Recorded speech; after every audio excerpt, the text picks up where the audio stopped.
એક વાત કહું, એકવાર હું મારા હાહરે ગયો. સાસુ માએ 8 દિવસ સુધી પાલકની ભાજી ખવડાવી ને 9મા દિવસે પૂછ્યું, એ જમાઈલા હું બનાવું?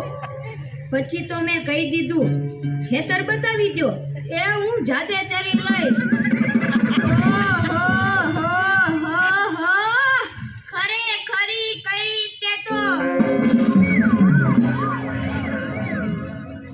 હું હમણાં મારી પત્ની સાથે શાક માર્કેટમાં ગયો કે ઈ મને કહે 2 કિલો વટાણા લાવ.